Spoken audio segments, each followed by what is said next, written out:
দ্বিতীয় সাব জয়ের পর জাতীয় দলের কোচ পিটার বাটলারের বিরুদ্ধে বিদ্রোহ করেছিলেন বেশ কয়েকজন ফুটবলার। ইংলিশ কোচের অধীনে তখন খেলতে অস্বীকৃতি জানায় সাবিনা খাতুন সহ 18 জন ফুটবলার।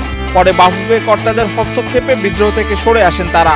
তবে সাবিনা খাতুন সহ বেশ কয়েকজন চলে যান ব্যাকফুটে। আগামী 13 থেকে 26 জানুয়ারি থাইল্যান্ডে অনুষ্ঠিত হবে প্রথম সাফ পুরুষ ও নারী ফুটসাল চ্যাম্পিয়নশিপ। বাংলাদেশ ফুটবল ফেডারেশনের ফুটসাল কমিটি এই টুর্নামেন্টকে সামনে রেখে প্রস্তুতি পরিকল্পনা সাজাচ্ছে।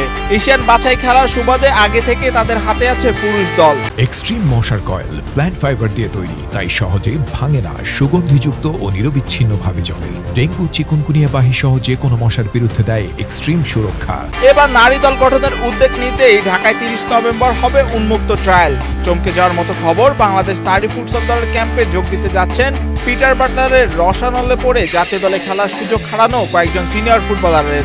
সাবিনা খাতুন, মাসুরা পারভিন, কৃষ্ণা রানী সরকার, মাসুমা সুমাইয়ারা সহ বেশ কয়েকজন আছেন সেই তালিকায়। পিটার বাটলারের কাছে তারা ভীষণ বিষাক্ত।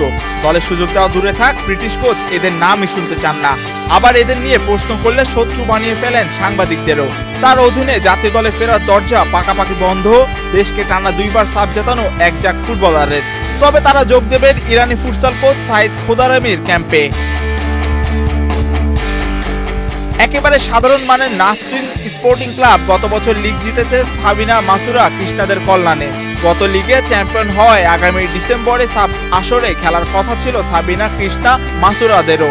এবারও যাতে ভালো স্পন্সর পাওয়া যায় সেই চেষ্টা গত কয়েক মাস ধরে করছিলেন ফুটবলাররা। তবে বাগড়া দেন বাটলার। এশিয়ান কাপের ক্যাম্পে থাকা ঋতুপর্ণা চাকমা, মারিয়া মান্ডা, মনিকা চাকমা, রূপনা চাকমা সহ গত বছর নাসরিনে খেলা ফুটবলারদের সাফের আসরে খেলার অনুমতি দেননি বাটলার। পরে অনূর্ধ্ব 20 ও অনূর্ধ্ব 17 দলে কিছু নবীন খেলোয়াড়কে নিয়ে নাসরিনের জন্য একটা দল গঠন করে দেন বাটলার, যেখানে তিনি স্থান দেননি অধিনায়ক সাবিনা সহ সব সিনিয়র ফুটবলারদের।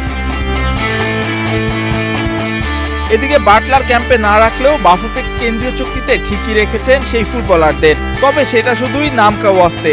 ফুটবলারদের মুখ বন্ধ রাখতেই যেন এই চুক্তির নাটক। ক্যাম্পে ওঠার অনুমতি মেলেনি তাদের, ফলে ভুটান লিগ খেলে দেশে ফিরে আসা ফুটবলারদের নিজ নিজ বাসায় থাকতে হচ্ছে, হারাচ্ছেন নিয়মিত অনুশীলনের সুযোগও। এই অনিশ্চিত অবস্থায় ফুটসালের ক্যাম্পে ডাক পাওয়াকে ইতিবাচক হিসেবে দেখছেন তারা।